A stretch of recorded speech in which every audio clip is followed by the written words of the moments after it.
Hi, welcome to Paw and Order. My name is Carl, and I am gonna teach you everything you need to buy before that furry little ball of energy walks through your front door. Listen, I know how it goes. You go into the pet store for a simple leash, and suddenly you're standing in the middle of the aisle with a motorized cat toy, 5 different types of gourmet biscuits, and a tiny tuxedo for a dog you haven't even brought home yet. It's easy to get overwhelmed.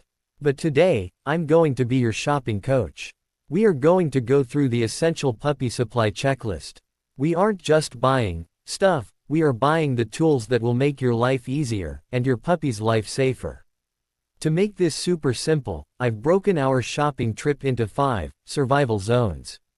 The first things on your list should be the items that keep your puppy from getting lost or hurt. You need a collar and a leash. For the collar, look for a flat, nylon or leather one. You should be able to fit 2 fingers between the collar and the puppy's neck. Any tighter and it hurts, any looser and they'll slip out like a little magician. Now, for the leash, please listen to Carl. Avoid those retractable, flexi leashes for now. They teach puppies to pull, and they can be dangerous for your fingers.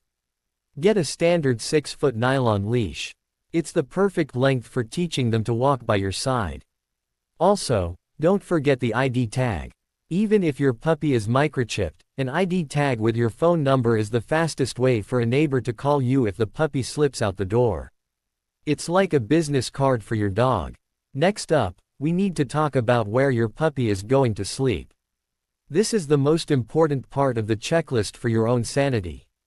You need a crate. I call the crate the puppy palace. It shouldn't be a place for punishment, it's their safe spot. When buying a crate, get one with a divider panel.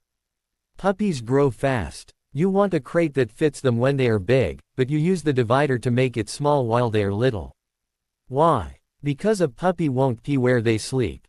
If the crate is too big, they will pee in one corner and sleep in the other.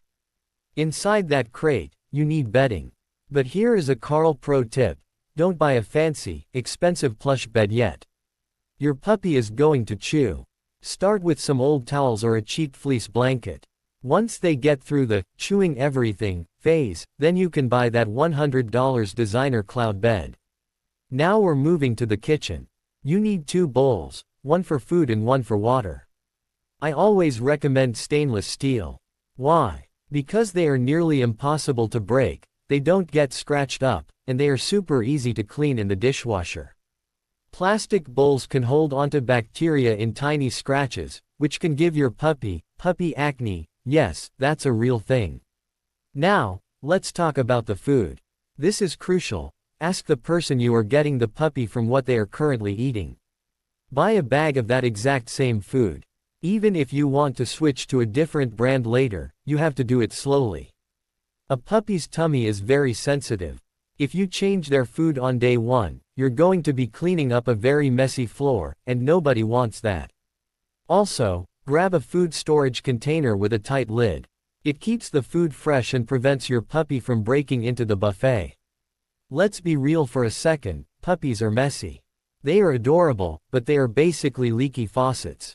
You need an enzymatic cleaner. This isn't just regular floor cleaner. An enzymatic cleaner actually eats the proteins in puppy pee so the smell is gone completely. If you use regular soap, you might not smell it, but your puppy's super nose will. They'll think, oh, this smells like a bathroom, and they'll go there again. While you're in the cleaning aisle, grab a giant box of poop bags. You're going to be picking up a lot of presents, so get the bags that are thick and leak-proof. Trust me on this one. You'll also want some grooming supplies. A simple brush, some dog-safe shampoo, and a pair of nail clippers. Starting nail trims early makes it much easier when they are 80-pound dogs later on.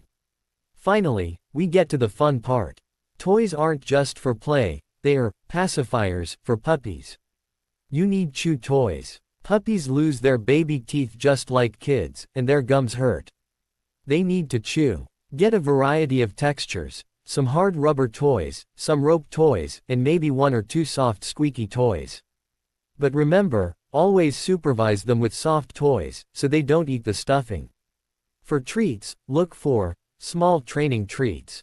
These should be tiny, about the size of a pea.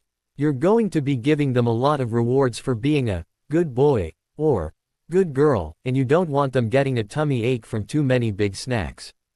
Before I let you go, there are a couple of things that aren't objects but are still on the checklist.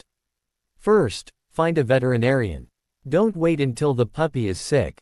Have a name and number ready. Second, buy a baby gate. This is the best way to keep your puppy in a safe, easy to clean room while you're busy cooking or working. It's like a playpen for your new friend. And there you have it.